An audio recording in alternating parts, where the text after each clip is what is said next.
Saudaraku,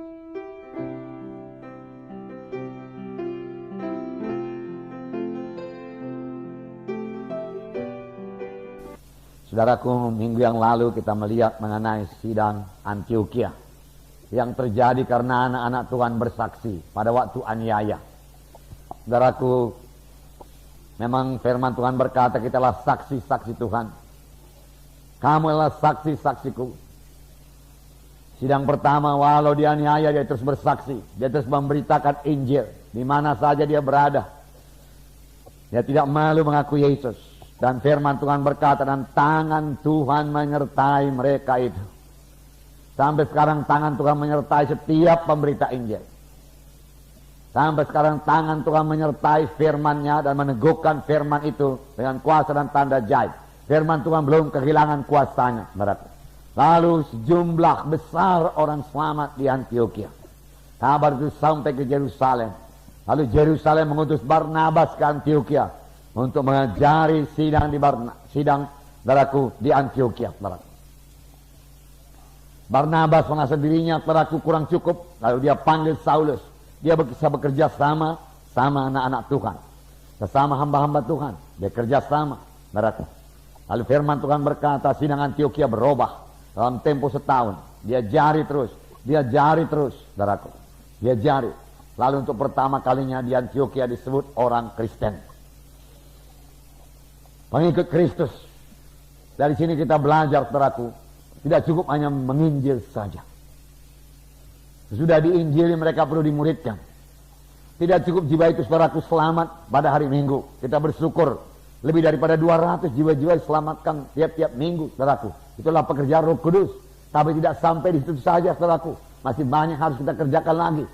Saudaraku, kita harus mengunjungi mereka, amin, saudaraku. Melayani mereka, mengajari mereka. Jika mereka kebaktian lagi, saudaraku, pada hari Rabu di kelompok sel, hari Minggu, saudaraku, di kebaktian Minggu. Setelah mereka belajar firman Tuhan. Di samping itu, saudaraku, kita siap sedia membimbing dia daripada firman Tuhan. Amin, saudara.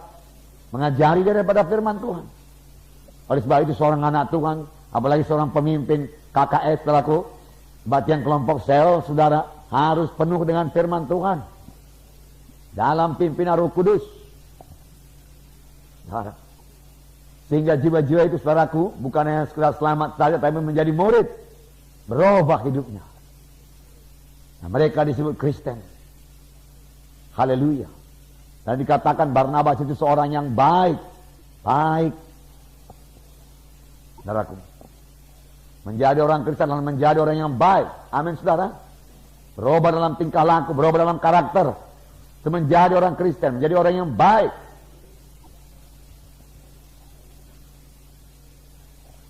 Haleluya. Penuh dengan Roh Kudus. Sebenarnya dengan penuhnya dia dengan Roh Kudus, saudaraku. Roh Kudus mengubahkan dia. Dia sendiri mau berubah. Roh Kudus menolong. Nah, dia berubah. Oleh hati yang baru, hati yang baik, yang berbuat baik, yang berbuat baik. Sejumlah orang, jumlah besar orang bertobat. Kemudian mereka mengajari terus, tinggal 1 tahun lamanya di Antiokhia. Dan disitulah untuk pertama kalinya murid-murid itu disebut Kristen. Artinya pengikut Kristus. Hidupnya berubah. Haleluya. Nah, saudara yang kasih dalam nama Yesus, jadi tidak cukup penginjilan saja. Penginjilan harus disertai dengan pemuritan.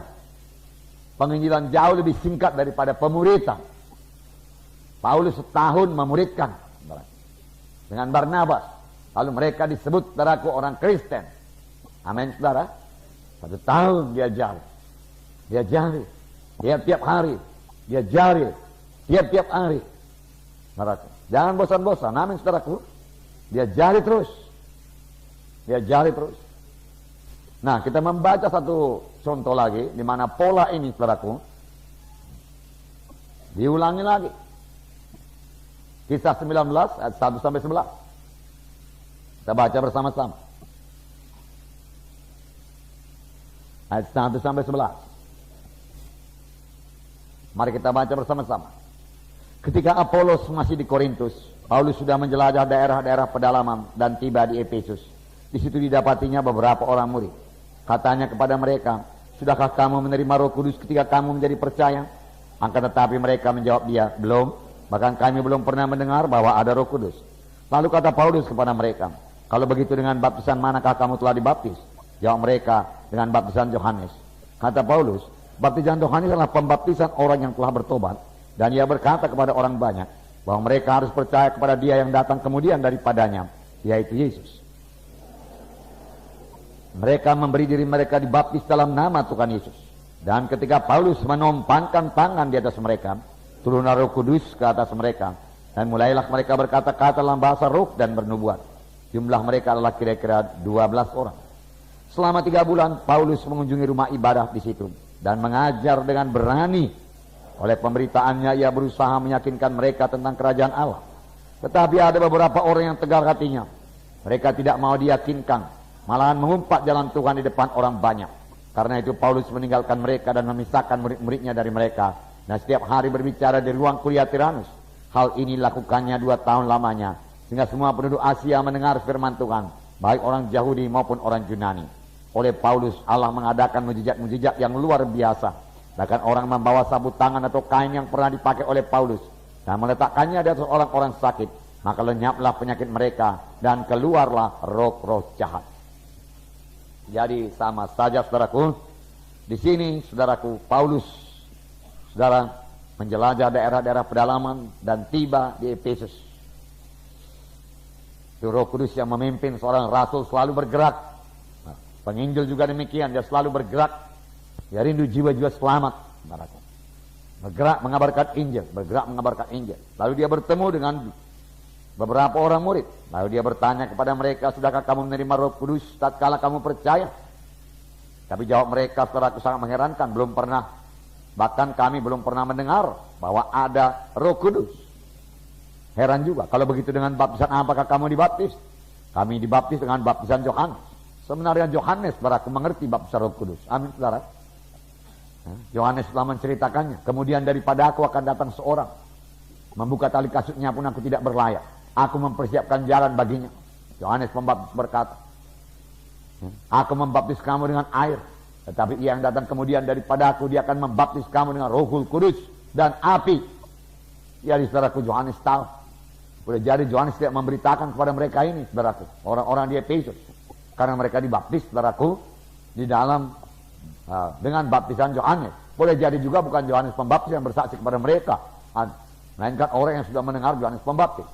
Dan Paulus, saudaraku, tidak meragukan keselamatan mereka. Berarti mereka sudah selamat, saudaraku. Karena mereka percaya kepada, bukan kepada Yohanes Pembaptis, saya percaya kepada apa yang diberitakan Yohanes Pembaptis, yaitu mengenai seorang yang datang kemudian daripadanya, yaitu Tuhan Yesus. Kemudian Paulus menanyakan satu pertanyaan yang penting. Sudahkah kamu menerima Roh Kudus tatkala kamu menjadi percaya? Seharusnya menerima Roh Kudus pada saat percaya. Amin, saudara. Tidak usah tunggu dulu, saudaraku, beberapa bulan, beberapa minggu. Pada saat percaya, terima Roh Kudus. Karena bagi kamulah perjanjian itu dan bagi anak-anakmu. Bagi seberapa banyak orang yang telah dipanggil oleh Tuhan Yesus Kristus.